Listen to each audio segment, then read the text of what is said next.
बहुत समय पहले की बात है। एक खूबसूरत राज्य था जिसे चमकपुर कहा जाता था।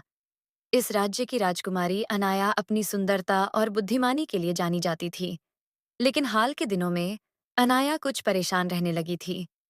हर रात उसे एक ही सपना आता था, एक घना अंधेरा और उसमें चमकता हुआ एक रहस्यमयी आईना।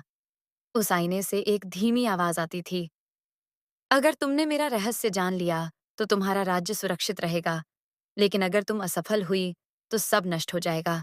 अनाया हर सुबह उस सपने के बारे में सोचती और खुद से सवाल करती, यह सपना आखिर क्या है? क्या यह सिर्फ एक कल्पना है या इसमें कोई सच्चाई छिपी है?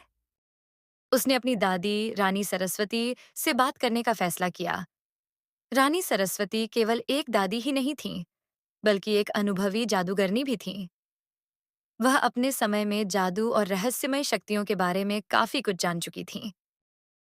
जब अनाया ने अपना सपना सुनाया, तो रानी सरस्वती ने गहरी सांस ली और कहा, यह कोई साधारण सपना नहीं है बेटी, यह तुम्हारी किस्मत से जुड़ा हुआ है। वह आईना जादुई है और उसमें एक बड़ा रहस्य छिपा है। लेकिन ध्यान रखो, उस आईने तक पहुंचना आसान नहीं होगा। तुम्हें अपने साहस और विश्वास की परीक्षा देनी होगी। और याद रखना, इस रास्ते में खतरे भी बहुत हैं। अगले दिन अनाया ने अपनी यात्रा शुरू की। वह एक छोटे से जंगल की ओर बढ़ी, जहां कहा जाता था कि आईने का पहला संकेत मिल सकता है। जैसे ही वह जंगल के घने पेड़ों में घुसी, उसे हर तरफ अजीब अजीब आवाजें सुनाई देने लगीं। कभी ऐसा लगता कि कोई उसका पीछा कर रहा है, तो कभी ऐसा लगता कि पेड़ खुद हिल रहे हैं। अचानक एक डरावना साया उसके सामने आ खड़ा हुआ। उसकी आंखें चमक रही थीं और उसके हाथ में एक तेज भाला था। वह गुर्राते हुए बोला, इस रास्ते से आगे बढ़ना मना है। अगर तुमने कोशिश की तो तुम्हें इसकी कीमत चुकानी पड़ेगी।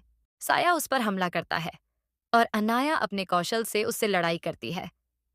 तलवारों की टकराहट जंगल में गूंजने लगती है। अनाया आखिरकार उसे हरा देती है, लेकिन उसके दिल में यह सवाल उठता है, यह कौन था और उसने मुझे रोकने की कोशिश क्यों की? जैसे ही वह आगे बढ़ती है, उसके सामने एक रहस्यमयी गुफा दिखाई देती है। वह गुफा के पास पहुंचती है, जहां एक अजीब चमक उसे अंदर बुला रही होती है।